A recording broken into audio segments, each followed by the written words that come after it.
Hi everyone, it's Dave here from New Zealand Outdoor Blades. Welcome to this video. I'm just a pretty average bloke interested in outdoor blades, tools, etc. Please feel free to like, comment and subscribe. It helps a ton, and I'm learning quite a bit from some of the comments.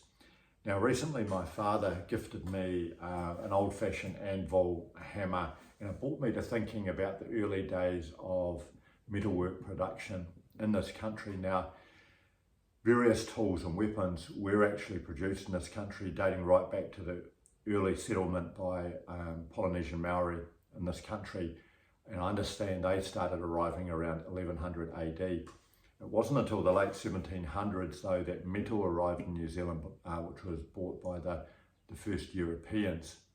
Note that the weaponry made by the Maori was very, very effective out of stone and hardened wood, etc., but it was not metal.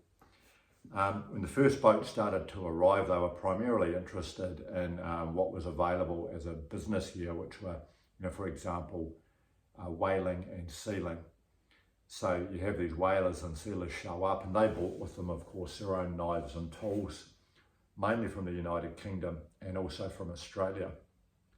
But very, very soon, if you can imagine a settlement erupting in New Zealand, and every ship that would arrive here, there would have been at least one blacksmith present. A blacksmith was like your modern day sort of mechanic. They were a jack of all trades. They made metalwork, they would make horseshoes, they would make gardening tools, they would make knives, anything that was needed, the boss wanted, anything that there was a market for, these guys had to survive. And you can imagine settling this country, the Europeans anyway, obviously the Maori had been here already for centuries, but these guys had a huge appetite for tools, weapons and knives.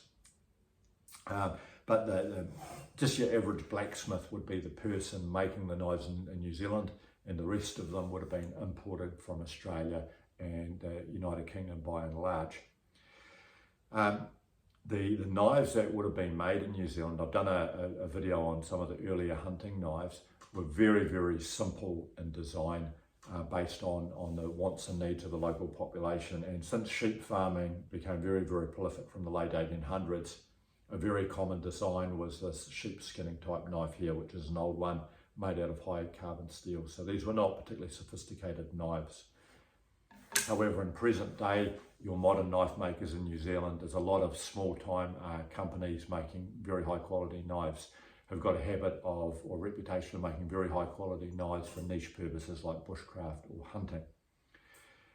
Going back to the late 1800s, warfare did erupt in this country, unfortunately, in the 1840s right through to the 1860s, and there would have been some knife making made by demand for the military forces in this country.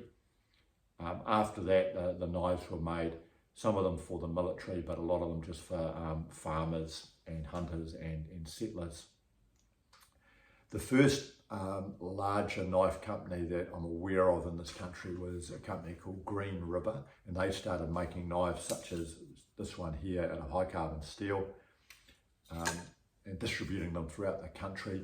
Green River was established in the 1920s, I believe, about 1927, and they're still in production today. They even export. We have another medium-sized knife company called Savord.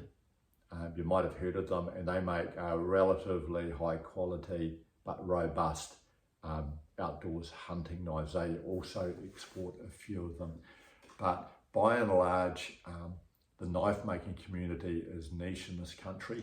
We have one large sort of manufacturer, one medium manufacturer that I know of, and a whole host of niche knife makers who are doing high-end custom and semi-custom handmade knives.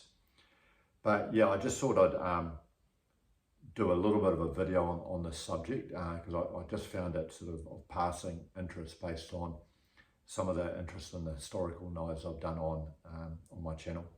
So anyway, thanks for your attention. Keen to hear what you think, if you've got any information, and have a great day.